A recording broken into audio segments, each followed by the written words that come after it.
The Hoard of the Wizard Beast, by R.H. Barlow and H.P. Lovecraft. There had happened in the teeming and many-towered city of Zeth one of those incidents which are prone to take place in all capitals of all worlds. Nor, simply because Zeth lies on a planet of strange beasts and stranger vegetation, did this incident differ greatly from what might have occurred in London or Paris or any of the great governing towns we know. Through the cleverly concealed dishonesty of an aged but shrewd official, the treasury was exhausted.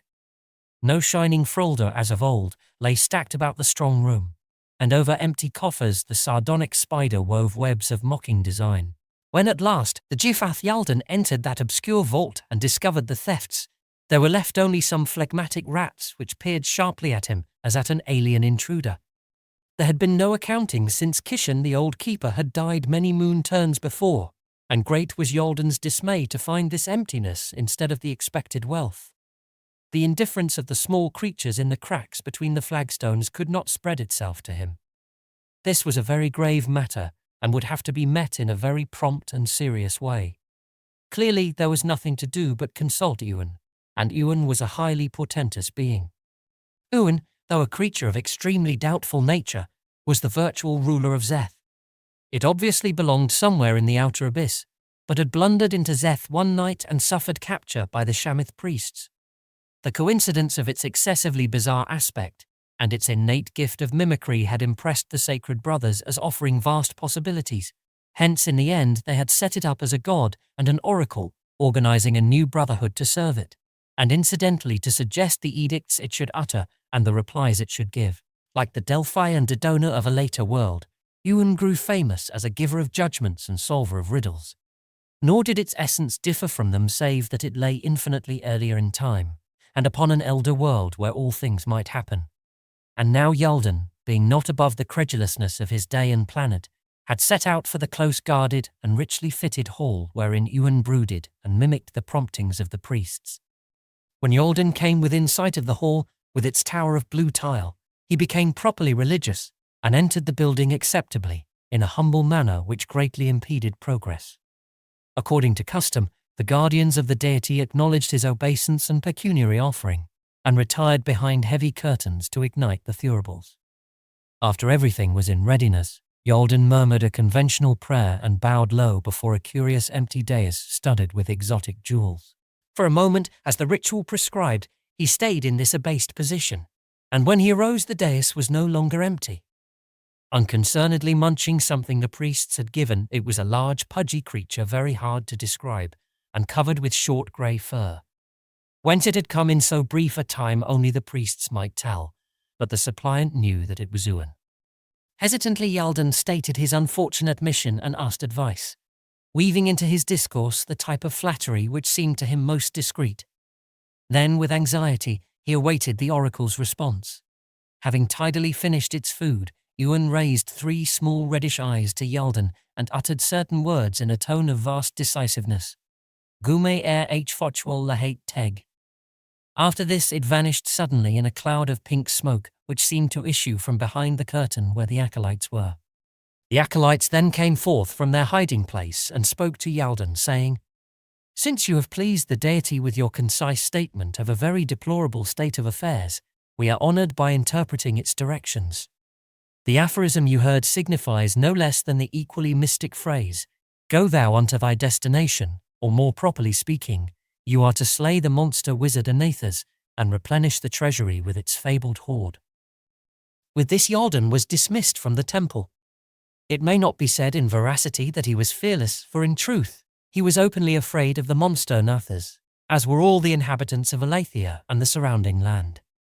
Even those who doubted its actuality would not have chosen to reside in the immediate neighbourhood of the Cave of 3 Winds wherein it was said to dwell. But the prospect was not without romantic appeal, and Yaldan was young and consequently unwise.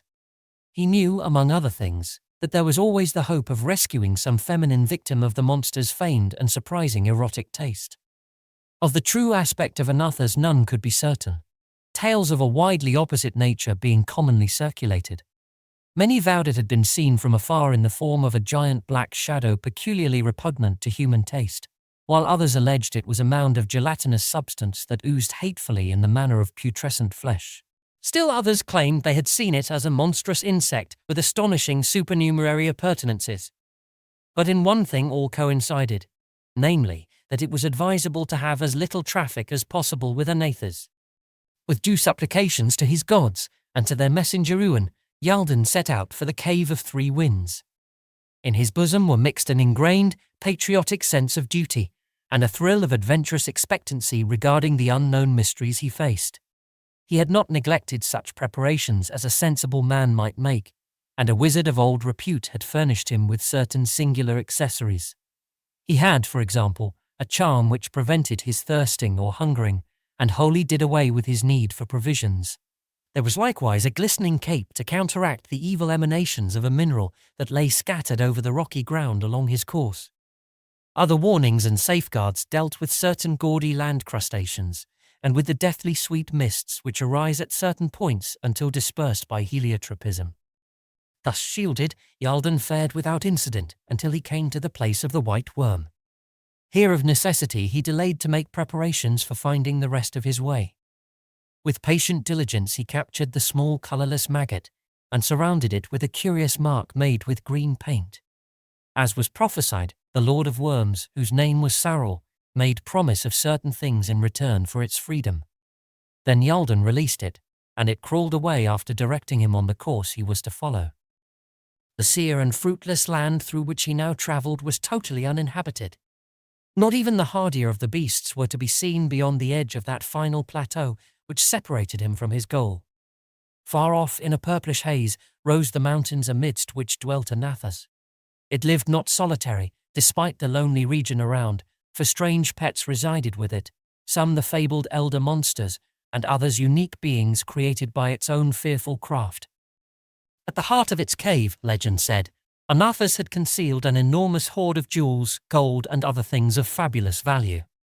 Why so potent a wonder-worker should care for such gauds or revel in the counting of money was by no means clear, but many things attested the truth of these tastes.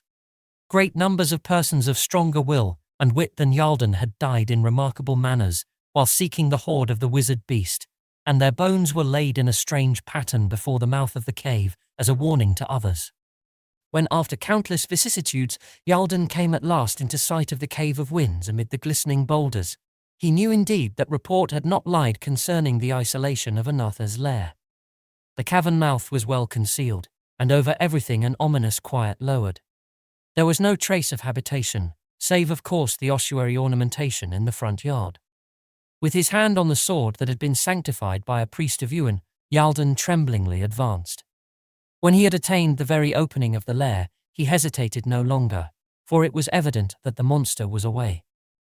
Deeming this the best of all times to prosecute his business, Yalden plunged at once within the cave. The interior was very cramped and exceedingly dirty, but the roof glittered with an innumerable array of small, varicolored lights, the source of which was not to be perceived. In the rear yawned another opening, either natural or artificial, and to this black, low-arched burrow Yalden hastened, crawling within it on hands and knees.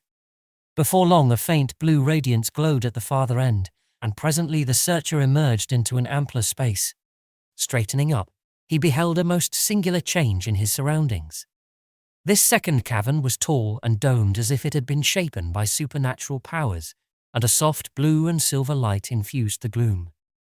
Anathas, thought Yalden, lived indeed in comfort, for this room was finer than anything in the palace of Zeth, or even in the temple of Oorn, upon which had been lavished unthinkable wealth and beauty. Yalden stood agape, but not for long, since he desired most of all to seek the object of his quest and depart before Anathas should return from wherever it might be. For Yalden did not wish to encounter the monster sorcerer of which so many tales were told. Leaving therefore this second cave by a narrow cleft, which he saw, the seeker followed a devious and unlit way far down through the solid rock of the plateau. This, he felt, would take him to that third and ultimate cavern where his business lay. As he progressed, he glimpsed ahead of him a curious glow, and at last, without warning, the walls receded to reveal a vast open space paved solidly with blazing coals above which flapped and shrieked an obscene flock of wyvern-headed birds. Over the fiery surface green monstrous salamanders slithered, eyeing the intruder with malignant speculation.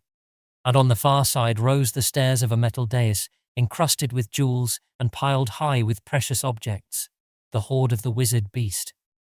At sight of this unattainable wealth, Yolden's fervour well nigh overcame him, and chafing at his futility, he searched the sea of flame for some way of crossing. This, he soon perceived, was not readily to be found, for in all that glowing crypt there was only a slight crescent of flooring near the entrance which a mortal man might hope to walk on. Desperation, however, possessed him, so that at last he resolved to risk all and try the fiery pavement. Better to die in the quest than to return empty-handed. With teeth set, he started toward the sea of flame, heedless of what might follow. As it was, surprise seared him almost as vehemently as he had expected the flames to do, for with his advance, the glowing floor divided to form a narrow lane of safe, cool earth, leading straight to the golden throne. Half-dazed and heedless of whatever might underlie such curiously favouring magic, Yalden drew his sword and strode boldly betwixt the walls of flame that rose from the rifted pavement. The heat hurt him not at all, and the wyvern creatures drew back, hissing, and did not molest him. The hoard now glistened close at hand, and Yolden thought of how he would return to Zeth, laden with fabulous spoils and worshipped by throngs as a hero. In his joy he forgot to wonder at Anathas' lax care of its treasures, nor did the very friendly behaviour of the fiery pavement seem in any way remarkable. Even the huge arched opening behind the dais, so oddly invisible from across the cavern, failed to disturb him seriously. Only when he had mounted the broad stair of the dais and stood ankle-deep amid the bizarre golden reliques of other ages and other worlds, and the lovely, luminous gems from unknown mines and of unknown natures and meanings, did Yalden begin to realize that anything was wrong. But now he perceived that the miraculous passage through the flaming floor was closing again, leaving him marooned on the dais with the glittering treasure he had sought. And when it had fully closed, and his eyes had circled round vainly for some way of escape, he was hardly reassured by the shapeless jelly-like shadow which loomed colossal and stinking in the great archway behind the dais. He was not permitted to faint, but was forced to observe that this shadow was infinitely more hideous than anything hinted in any popular legend, and that its 7 iridescent eyes were regarding him with placid amusement. Then Anathas the wizard beast rolled fully out of the archway, mighty in necromantic horror, and jested with the small frightened conqueror before allowing that horde of slavering and peculiarly hungry green salamanders to complete their slow, anticipatory ascent of the dais.